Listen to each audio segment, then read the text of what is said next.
જય શ્રી કૃષ્ણ મિત્રો, આ ટિપ્સ ઘરના દરેક સભ્યના મનને ખુશ અને શાંતિપૂર્ણ રાખવામાં મદદ કરશે.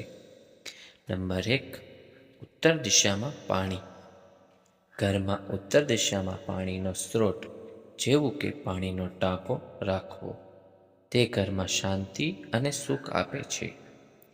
નંબર 2, અગ્નિકોણમાં રસોઈ ઘર. ઘરમાં રસોઈ બનાવવા માટે અગ્નિકોણ દક્ષિણ પૂર્વ દિશા શ્રેષ્ઠ છે.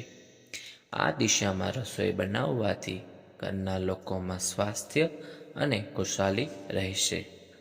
નંબર 3, પૂર્વ દિશામાં વાસ. ઘરના લોકોને હંમેશા પૂર્વ દિશા તરફ મુખ કરીને સૂવું જોઈએ. આ દિશામાં સૂવાથી માનસિક શાંતિ અને આરામ મળે છે. નંબર 4, કંટકાવાળા છોડ દૂર રાખો.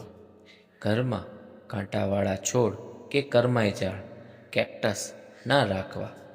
આ છોડ નકારાત્મક ઉર્જા ફેલાવે છે. નંબર 5, તુલસી અને શંખ. તુલસીનો છોડ અને શંખ ઘરમાં રાખવાથી ઘરમાં સકારાત્મક ઉર્જા ફેલાય છે અને દરેક સભ્ય ખુશ રહે છે. નંબર 6, મંદિરની દિશા. ઘરમાં મંદિર હંમેશા ઉત્તર પૂર્વ દિશામાં હોવું જોઈએ. ત્યાં બેસીને ધ્યાન અને પ્રાર્થના કરવાથી મન પ્રસન્ન રહે છે. નંબર 7, ફૂલદાની અને તાજા ફૂલ.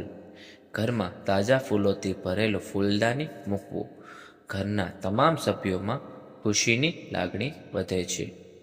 નંબર 8, સફાઈ. ઘરની સાફ સફાઈ અને ગંદકીની કાળજી રાખવી. ગંદકી અને ધૂળમાંથી નકારાત્મક ઉર્જા ફેલાય છે, જેનાથી મન મલિન બને છે. નંબર 9, ચંદન ધૂપ. ઘરમાં ચંદનની ધૂપ દરરોજ કરવી. તેનો સુગંધ આનંદ અને શાંતિ ફેલાવે છે. નંબર 10, આરસી અને પ્રકાશ. ઘરમાં આરસી અને પ્રકાશની કાળજી રાખવી. આરસી દ્વારા પ્રકાશનો પ્રતિબિંબ પોઝિટિવ ઉર્જાને વધુ વેગ આપે છે. જો વિડીયો ગમે તો લાઈક કરજો, શેર કરજો અને સબસ્ક્રાઈબ કરવાનું ભૂલશો નહીં.